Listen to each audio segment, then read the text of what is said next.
எல்லோருக்கும் வணக்கம். முதல்ல ஒண்ணு சொல்லிக்கிறேன். இந்த வீடியோவை நீங்க இப்ப பார்க்கறீங்கன்னா அது தற்செயல் கிடையாது. இது அந்த ஈசனோட கட்டளை.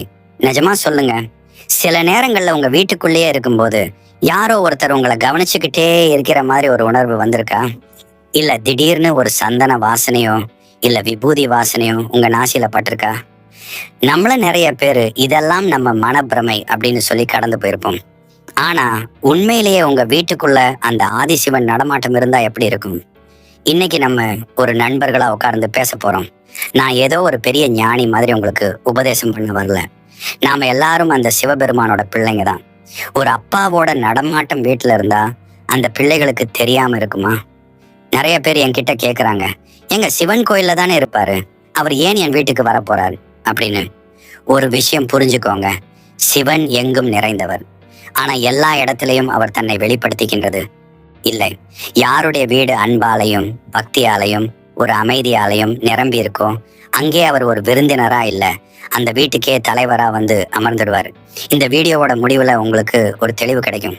ஆமா, என் வீட்டுல இது நடக்குது, அப்ப கண்டிப்பா சிவன் என் கூட தான் இருக்காருன்னு நீங்க சிலிர்த்து போய் நிப்பீங்க. அந்த உணர்வு இருக்கே, அது உலகத்துல எந்த செல்வத்தாலையும் வாங்க முடியாத ஒரு பொக்கிஷம். சரி, இப்போ ஒரு சின்ன வேண்டுகோள். இந்த வீடியோவை பார்க்குற நீங்க உங்க மனசுல அந்த சிவனை நினைச்சுக்கிட்டு கமெண்ட்ல ஓம் நமசிவாயன்னு டைப் பண்ணுங்க. அந்த ஒரு மந்திரம் இந்த வீடியோவோட அதிர்வையே மாத்திடும். தயாரா இருக்கீங்களா? அந்த மகாதேவன் உங்க வீட்டுல இருக்காரான்னு தெரிஞ்சுக்க அந்த 5 ரகசிய அறிகுறிகள் என்னன்னு இப்போ பார்ப்போம். தலைப்பு 1, திடீர் நறுமணம் மற்றும் தெய்வீக வாசனை. நண்பர்களே, முதல் அறிகுறி இது ரொம்ப ரொம்ப ஸ்பெஷல். ஏன்னா இது உங்களுடைய புலன்களுக்கு நேரடியா கிடைக்கிற ஒரு அனுபவம். உங்க வீட்டுல நீங்க சாதாரணமா உட்கார்ந்துட்டு இருப்பீங்க, இல்ல வேலை செஞ்சுட்டே இருப்பீங்க. திடீர்னு ஒரு நொடியில உங்க மூக்க துளைக்கிற மாதிரி ஒரு வாசனை வரும். அது என்ன வாசனைன்னு உங்களால டக்குன்னு சொல்ல முடியாது, ஆனா அது ரொம்ப ரொம்ப இனிமையா இருக்கும். இப்போ நீங்க கேட்கலாம், வாசனை வர்றதுல என்னங்க அதிசயம், பக்கத்து வீட்டுல சாமி கும்பிடுவாங்க, இல்ல வீட்டுல யாராவது சென்ட் அடிச்சிருப்பாங்க அப்படின்னு. ஆனா நான் சொல்றது அப்படி கிடையாது. உங்க வீட்டுல நீங்க ஊதுபத்தி ஏத்திருக்க மாட்டீங்க, சாம்பிராணி போட்டிருக்க மாட்டீங்க, ஏன் உங்க வீட்டு ஜன்னல் ஓரத்துல பூச்செடி கூட இருக்காது. ஆனா அந்த இடமே ஒரு தெய்வீக மனத்துல அப்படியே மிதக்கும். சிவன் நடமாட்டம் இருக்கிற இடத்துல பெரும்பாலும் என்ன மாதிரியான வாசனை வரும் தெரியுமா? ஒரு மாதிரி மண் வாசனை. மழை பெஞ்சா ஒரு மண் வாசனை வரும் பாருங்க, அதுக்கும் மேல ஒரு புனிதமான வாசனை. சில நேரங்கள்ல என் விபூதியோட வாசனை வரும். நீங்க விபூதி டப்பாவை திறக்காமலே அந்த இடமே விபூதி வாசனையால நிறையும். இன்னும் சில பேருக்கு சந்தன வாசனை வரும், இல்லைன்னா அந்த வில்வ இலையோட ஒரு தனித்துவமான மனம் வீசும். நிஜமா சொல்லுங்க, இதுல ஏதாவது ஒரு அனுபவம் உங்களுக்கு தற்செயலா நடந்திருக்கா? நீங்க கிச்சன்ல வேலை செஞ்சுட்டு இருப்பீங்க, அங்க மசாலா வாசனைக்கு நடுவுல திடீர்னு ஒரு பன்னீர் வாசனையோ இல்ல மல்லிகை பூ வாசனையோ வரும். நீங்க சுத்தி முத்தி பாப்பீங்க, ஆனா அங்க பூவே இருக்காது. அந்த நிமிஷம் உங்க உடம்பு ஒரு நிமிஷம் சிலிர்க்கும் பாருங்க. அதுதான் ஈசனோட வருகை. ஏன் இந்த வாசனை வருது?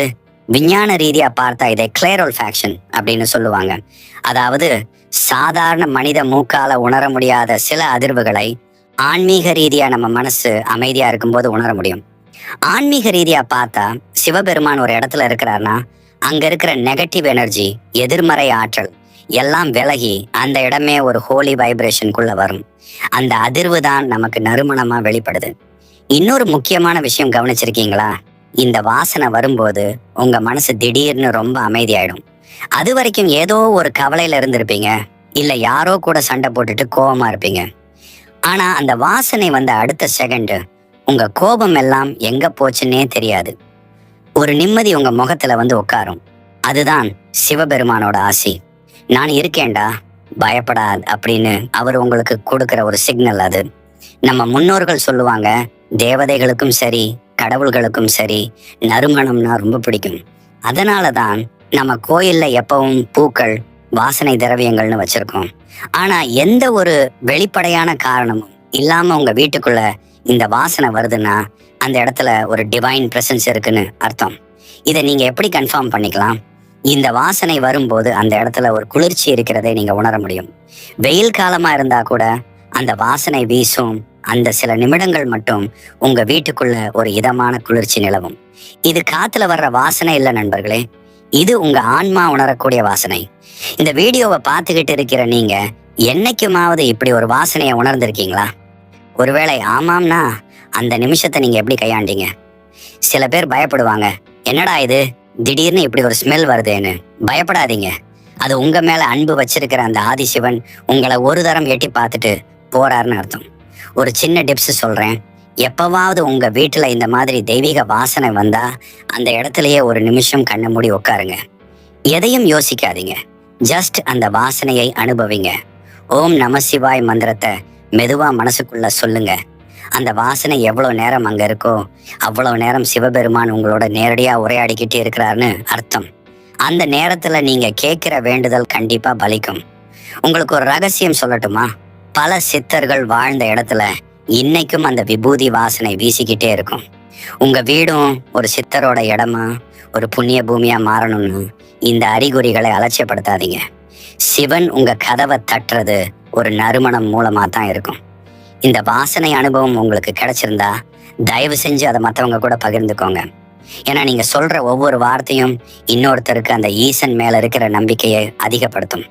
இந்த நறுமணம் உங்க வாழ்க்கையையே ஒரு நல்ல மனமா மாத்த போகுதுன்னு நம்புங்க.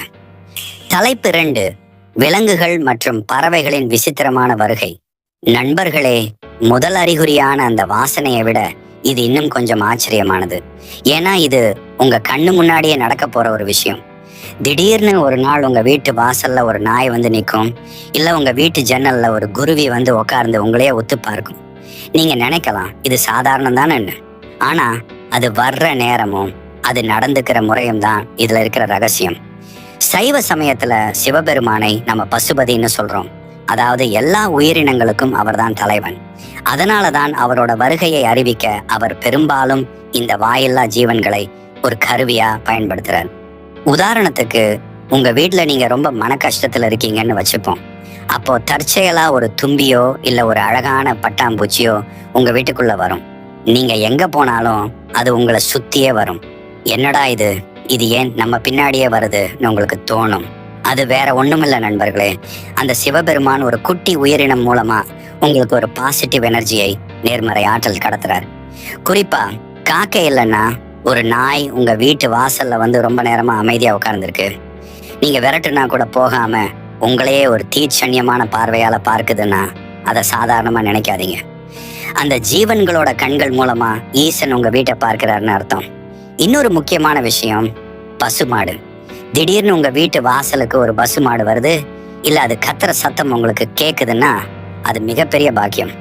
அந்த நேரத்துல அதுக்கு ஒரு பிடி அகத்திக்கீரையோ இல்ல ஒரு பழமோ கொடுங்க. அது அந்த சிவபெருமானுக்கு நீங்க செய்யற நேரடி தொண்டு. சில பேருக்கு விசித்திரமா நடக்கும். அவங்க பூஜை பண்ணிட்டு இருக்கும்போது ஒரு பல்லி சரியா டக் டக்னு சத்தம் கொடுக்கும்.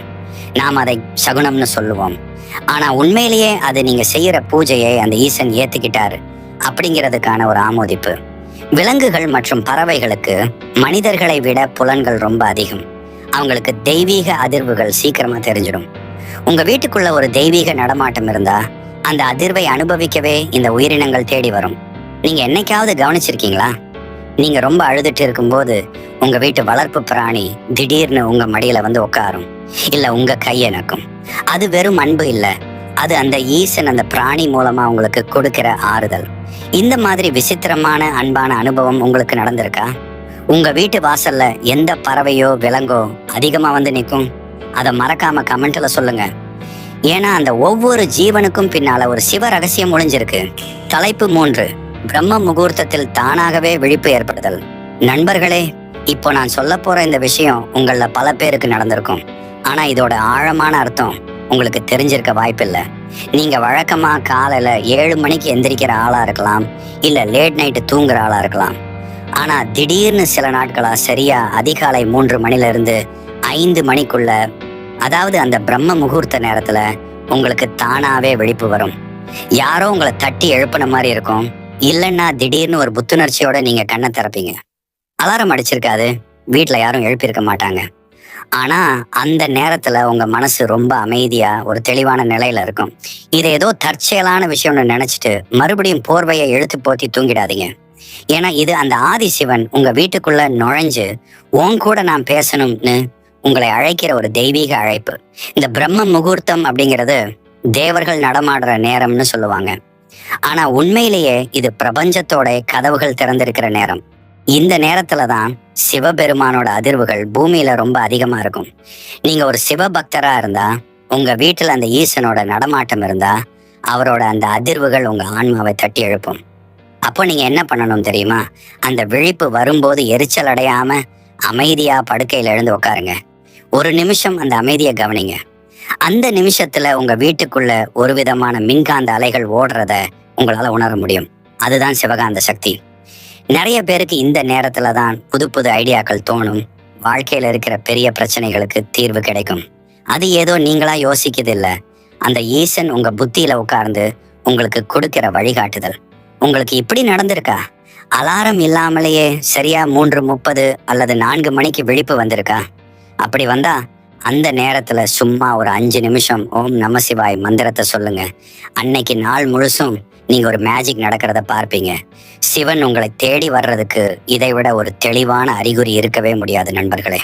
தலைப்பு 4, கனவுகளில் தோன்றும் புனிதமான அடையாளங்கள். நண்பர்களே, இதுவரைக்கும் நாம பார்த்தது எல்லாம் நேரடி அனுபவங்கள். ஆனா இந்த 4வது அறிகுறி உங்களுடைய ஆழ்மனதுல நடக்கக்கூடிய ஒரு அதிசயம். சிவபெருமான் உங்க வீட்டுக்குள்ள வர்றாருன்னா முதல்ல உங்க கனவுகள்ல மாற்றங்கள் தெரியும்.